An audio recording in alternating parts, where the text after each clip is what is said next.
Chers amis, bonjour. Aujourd'hui, pour boire bon tout naturellement, nous allons déguster un coteau du Languedoc. Donc on est dans le Languedoc à 15 km au nord du port de Sète, sur les flancs d'une cause d'altitude de 300 mètres, chez la famille Reder, au domaine des hautes terres de Combérousse. C'est un domaine qui a pris le parti pris de ne travailler que des cépages blancs dans une région où on fait plutôt du rouge habituellement, quoi. 14 hectares de vignes, enherbement naturel, vendange manuelle, élevage sur lit, pas de filtration, peu de soufre. Des sols calcaires d'âge jurassique et également des argiles de dissolution qui sont intensément fracturées et qui permettent une meilleure implantation profonde de la vigne. Que dire encore? Un climat avec une double influence, à la fois moyen relief avoisinant, influence maritime, ça offre des nuits fraîches, des matins très ensoleillés dus à l'exposition et très tempérés l'après-midi dus aux brises marines.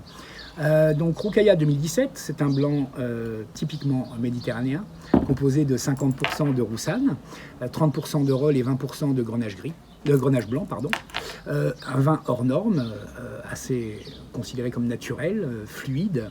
Il y a un côté rond, fumé, minéral. Il y a des arômes de fruits très mûrs, d'épices à pain d'épices. Alors, je pense que c'est un vin qu'il faut carafer pour qu'il s'exprime vraiment pleinement, qu'il exprime vraiment sa plénitude et sa complexité aromatique. Alors, à la dégustation, on retrouve ces arômes de foin coupé et d'épices à pain d'épices grillées. On a une belle robe hors pâle, vous voyez, qui est non filtrée. Donc on a ce côté un petit peu trouble.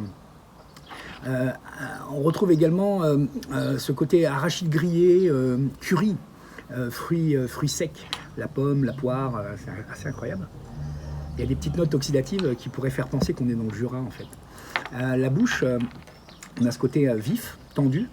Une belle acidité, détonnante, hein, mais sans agressivité. Le tout bien enrobé dans une belle matière ample, dense, mais très digeste. Il y a également des petites notes un petit peu acidulées, un petit peu astringentes en fin de bouche. Et des petits légers amers qui rappellent le citron confit, le pomelo et également un petit peu le quinquina. Mais il y a un côté frais et grillé. Donc sur un vin atypique, on peut s'amuser à marier une cuisine franchement un peu osée, un peu originale. Moi j'imagine bien avec des petites ravioles de foie gras farcies avec citron confit, un petit miel de gingembre, des petits pickles de moutarde pour relever un petit peu. J'imagine aussi pourquoi pas avec une poêlée de couteau, curry, pommes vertes, des petites noisettes grillées, ce petit côté un peu qui fait Jura, même des morilles, pourquoi pas. Ça peut aussi fonctionner avec des fromages, un bel osso irati, tome basque à base de brebis, ou un petit chèvre des garrigues, un rove, ces petites chèvres qui ne broutent que de la garrigue, donc ça tient fort, vraiment un fromage assez fort. On peut aussi, pourquoi pas, partir sur un couscous de poisson à la sicilienne, avec des belles rouges pochés, des calamaretti, des palourdes qu'on ouvrirait au dernier moment, un petit bouillon de poisson et puis une semoule très aérienne avec ces petites épices comme le girofle, le massis et la muscade. Non, franchement, c'est vraiment une très belle cuvée. Moi, c'est un vin qui m'a séduit. 18,40, je pense qu'il faut vraiment très vite remplir votre cave parce que ça, c'est un vin qui peut se conserver et puis en même temps qui est un vin de plaisir, un vin instantané. Voilà. Donc pour boire bon tout naturellement, Roucaïa 2017, vraie réussite. Chin.